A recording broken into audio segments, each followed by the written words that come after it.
Oi pessoal, tudo bem? Espero que estejam bem. Hoje eu vim falar na nossa aula de Educação Física de um assunto muito importante. Nós vamos falar sobre primeiros socorros.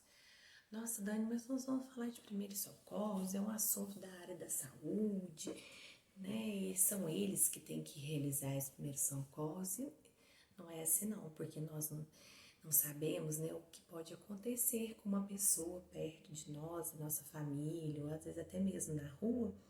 E às vezes teremos que aplicar esses primeiros cuidados com essa pessoa, né? Às vezes na hora de um acidente, um mal súbito, né? Que a pessoa passa mal, um desmaio. Então a gente vai ter que prestar nesse atendimento, esse primeiro socorro, por isso que chama, né? Antes de chegar ao atendimento médico, né? Então, primeiros socorros, como o nome já indica, são as primeiras intervenções feitas após a pessoa sofrer um mal súbito ou algum acidente, né, até que o socorro especializado chega, né? Então, os primeiros socorros são intervenções que devem ser feitas de maneira rápidas, logo após um acidente, um mal súbito, igual eu já falei, que visam a evitar o agravamento do problema, né, até que um serviço especializado de atendimento chegue até o local. Essas intervenções são muito importantes, pois pode evitar complicações e até mesmo evitar a morte de um indivíduo. Antes de qualquer procedimento de primeiro socorro, é importante que o socorrista tenha em mente a necessidade de manter a calma, né? Que essa hora de todo mundo fica desesperado, ainda mais se for alguém da família, né? Afastar curiosos. A gente vê quando tem um acidente na rua, tá todo mundo ali pronto, né? Sai na rua, vai aglomerando ali para ver o que aconteceu. E tem muitas pessoas que às vezes falam assim, eu sei, eu faço isso, e a gente, principalmente numa vítima, a gente não deve mexer, né? Tem que esperar o socorro. O máximo que a gente pode fazer é ajudar em alguma coisa, né? Acalmar a pessoa, conversar, às vezes colocar numa posição correta, mas a gente nunca deve mexer numa vítima de acidente. Mas agora, em outros casos, a gente pode estar auxiliando, né, a pessoa. Então, por exemplo, e garantir, né, que um serviço de emergência seja chamado. Quais são os serviços de emergência? A gente tem o SAMU, que é 192, o Corpo de Bombeiro, né, 193, tem um disque intoxicação da Anvisa, que é 0800 722 6001, a Defesa Civil, 199, e a Polícia Militar, 190, tá?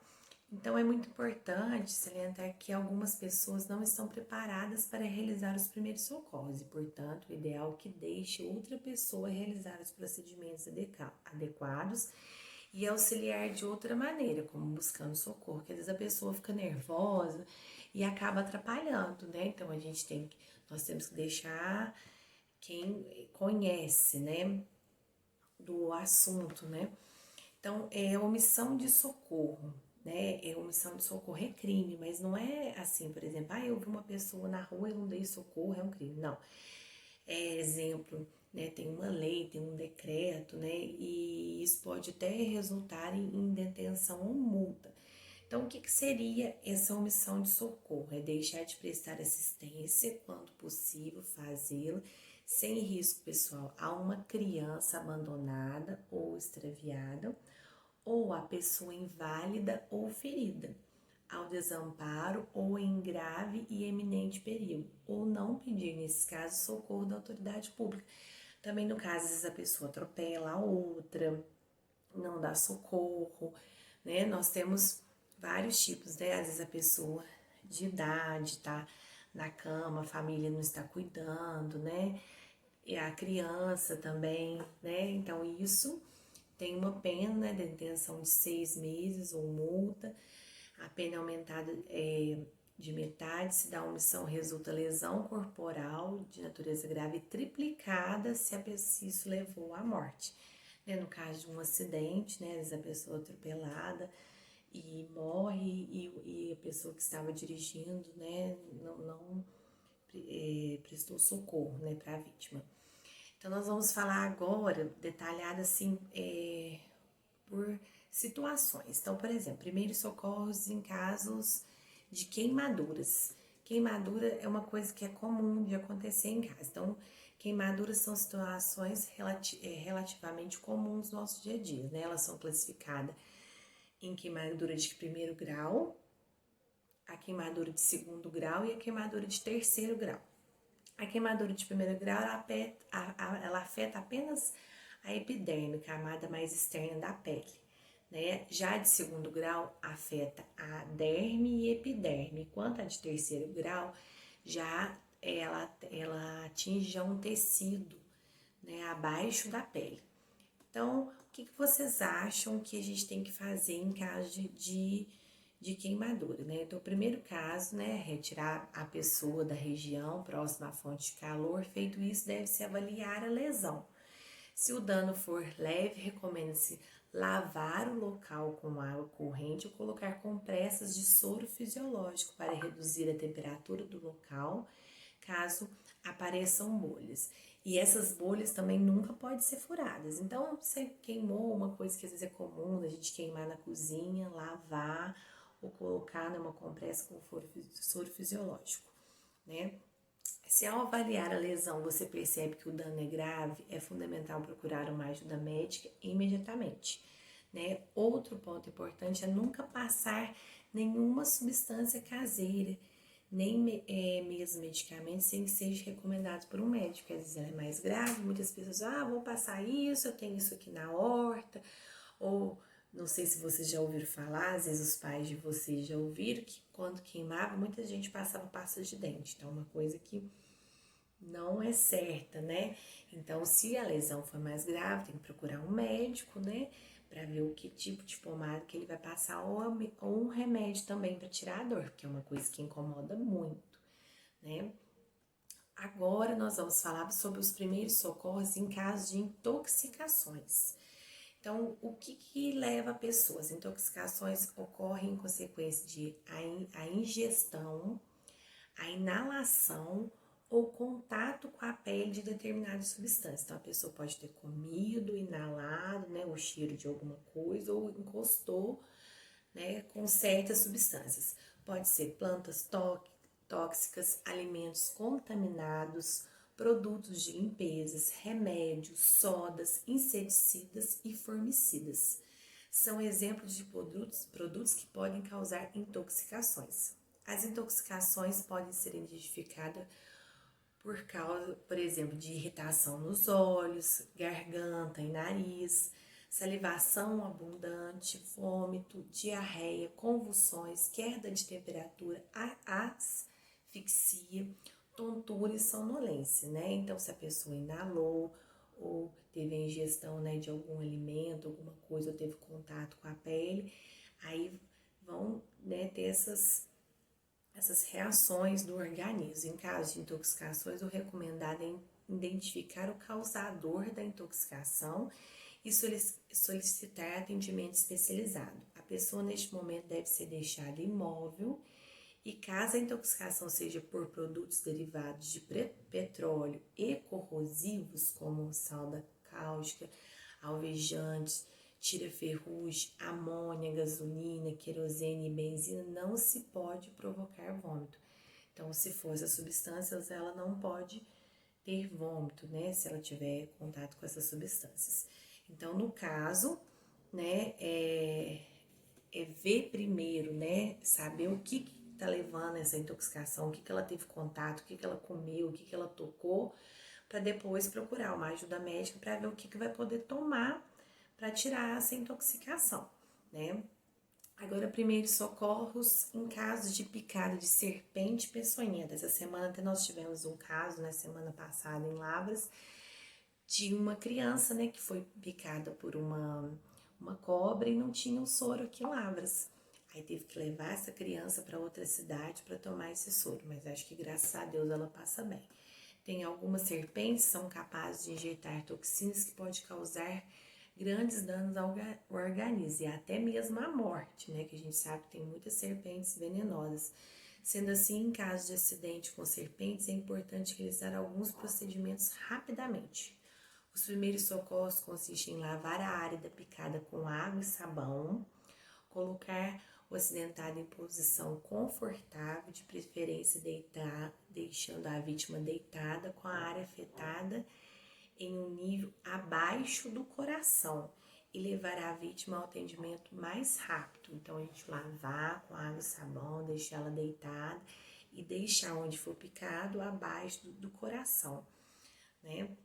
É fundamental não aplicar qualquer substância, não fazer cortes no local e nem amarrar ou fazer torniquetes. Outro ponto importante é não deixar a vítima locomover-se por meios próprios, caso seja possível levar a cobra para ver a identificação, né? Porque aí vai precisar do soro, né? Para poder tomar. E aí saber a cobra, né? Porque para cada cobra tem um tipo de soro. Porque às vezes não sabe qual que é a espécie, né? Então, outra coisa também que a gente tem que ter os primeiros socorros em caso de engasgo. Isso pode acontecer no nosso dia a dia, a gente tem que ajudar uma pessoa. Principalmente, às vezes, criança, né? Bebezinho, a gente fica com medo de engasgar, mas nós adultos também podemos engasgar. Então, o engasgo ocorre quando algum alimento ou objeto bloqueia as vias respiratórias, impedindo a realização da respiração. Por impedir que a vítima respire, um socorro rápido é necessário para evitar a morte por asfixia, né? Inicialmente, o socorrista deve acalmar a vítima e posteriormente aplicar a técnica conhecida, né? Ele vai fazer uma manobra, né? Ele vai abraçar ela aqui por trás, né? E vai apertar aqui para ver se ajuda, né? Nessa manobra, o socorrista posiciona-se logo atrás da vítima, vai ficar atrás e coloca o braço ao redor do abdômen dela, né? Vai colocar o braço aqui. Uma mão fica fechada, né? Sobre a boca do estômago e a outra mão posicionada em cima da primeira e a comprime. Então, ele vai colocar uma mão em cima da outra e vai comprimir, fazer esse movimento. Os movimentos de compressão deverão ser feitos para dentro e para cima, permitindo que o objeto que está bloqueando a via respiratória seja eliminado. Então, ele vai abraçar por trás e vai apertar. Uma mão vai ficar sobre a outra, vai ficar no abdômen. Então, o movimento, né, vai posicionar e vai ser feito movimentos para dentro e para cima, né? Agora, em caso de bebês, deve-se colocar a criança com a barriga para baixo sobre o seu antebraço, deixando a cabeça mais baixa que o corpo e dar 5 pancadas utilizando o punho na mão, o punho da mão. Vire a criança para cima apoiando sua cabeça, deixando-a mais baixa que o corpo e observe se ocorreu a saída do objeto. Caso o objeto não tenha saído, aplique 5 compressões rápidas no tórax entre a linha dos mamilos, utilizando os 2 dedos maiores da mão. Se as manobras não funcionarem, pedir ajuda rapidamente e continuar tentando o procedimento. Né, a gente vê muitas notícias de criança, né, que teve que pedir ajuda para corpo de bombeiro, para ajudar, né, que tinha tinha esse... Ai, agora fugiu a palavra.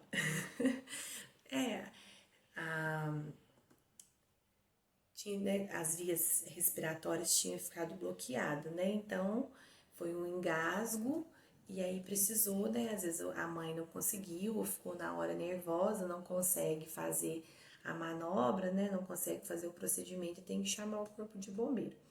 Agora, em casos de fraturas, né?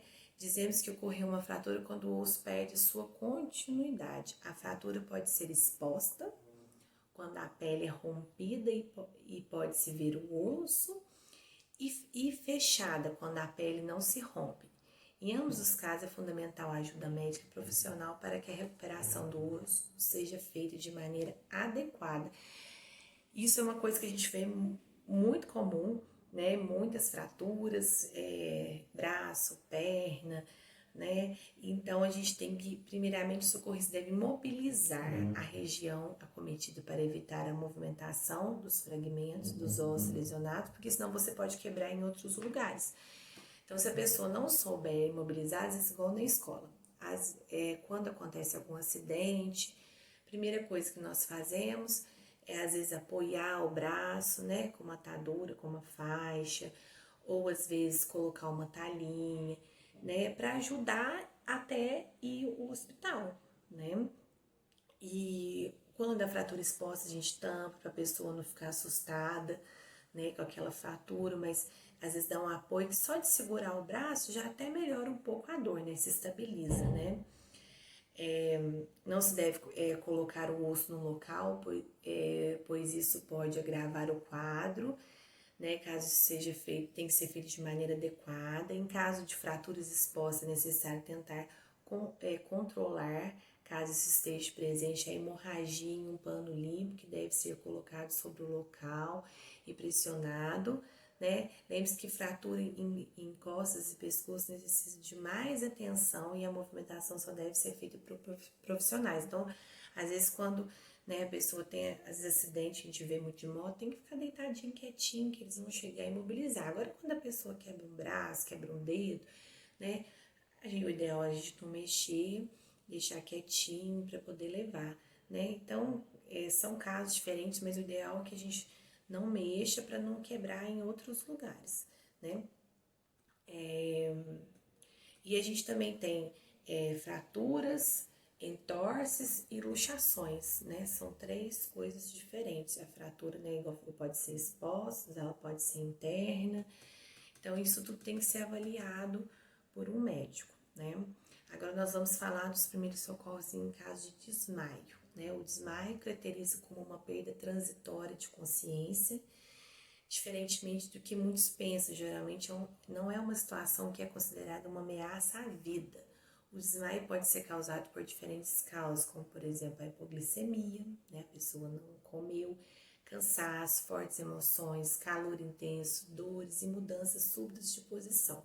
A pessoa levanta de uma vez, aí veio, né, fica tonto, né, e cai. Os maiores problemas decorrentes de desmaio são no fato de que a queda pode levar ao desenvolvimento de lesões. Então, às vezes a pessoa caiu, né, e bate a cabeça no lugar, pode quebrar o braço, pode torcer o pé, pode levar a outras lesões, né, e na coluna, nas costelas. Então, tem que, ao presenciar um desmaio, algumas medidas podem ser tomadas, como evitar que a vítima afrouxar suas roupas, garantir que o ambiente fique arejado e elevar os membros inferiores, então deitar e elevar as pernas da pessoa. Caso a pessoa sinta a sensação que irá desmaiar, essa pode ser orientada a se sentar e colocar a cabeça entre os joelhos, ou então se deitar, para evitar, no caso, essa queda, né, para não machucar nada. Primeiros socorros em caso de convulsão. As convulsões podem ser identificadas como crises epiléticas em que se observa um acometimento do sistema motor, geralmente desencadeado por uma série de contrações musculares violentas, salivação, palidez, lábios azulados e perda de consciência, né? Quando a pessoa ela deita, às vezes fica se debatendo, né? Em caso de convulsões, algumas medidas são importantes, sendo a primeira delas é tentar evitar que a vítima caia desamparadamente, né? Porque às vezes ela começa a passar mal, aí você dá um apoio para ela não se machucar. Tente deitar a vítima e afastar de perto dela de objetos, né? Porque senão ela vai bater nos objetos que podem ser perigosos. Suas roupas devem ser afrouxadas e o rosto virado para o lado para evitar o engasgo, né? Porque ela começa às vezes a salivar para ela não engasgar. Não se deve interferir nos movimentos nem colocar objeto entre os dentes da vítima. Quando a convulsão passar, mantenha a vítima deitada até a sua recuperação da consciência. Caso a convulsão demore mais de 5 minutos, é essencial chamar o serviço de emergência, né? Então você tem que tentar apoiar a pessoa, né? Tirar objetos perigosos, deitar de lado e não colocar nada na boca dela, né? Porque às vezes a língua começa Você coloca lá dentro, ela pode morder, né, na hora da desenrolar a língua, que a língua engola, e muitas pessoas às vezes querem colocar a mão lá dentro, e não pode, porque ela pode vir morder a sua mão e te machucar, né, então é uma coisa muito séria, a gente tem que prestar atenção, né, que o caso do engasgo, fraturas, esses ataques, né, desmaios, são coisas que pode acontecer, convulsão, coisas que pode acontecer perto da gente no dia a dia. Então, igual essa questão, a pessoa desmaiou, põe as pernas para cima, né, afrouxar a roupa, a pessoa ainda tá falando que vai desmaiar, senta e coloca a cabeça entre as pernas. Então, são atitudes, assim, que nós podemos amenizar. Ah, mas é tão pouquinho que a gente tem que chamar a emergência. Mas pensa, se a gente conseguir fazer isso aqui, que esse conhecimento que a gente adquiriu, às vezes a gente vai ajudar a pessoa, igual em caso de queimadura, né? O que nós vamos fazer, né? No caso da picada de cobra, eu vou deitar, eu tenho que deixar a pessoa paradinha e a lesão tem que ficar abaixo do coração. Então, assim, são coisas, informações que servem para o nosso dia a dia, a gente pode estar ajudando as pessoas, tá bom? Espero que vocês tenham gostado dessa aula, que são coisas importantes do nosso dia a dia, tá bom? Ó, beijo para vocês, tchau, tchau!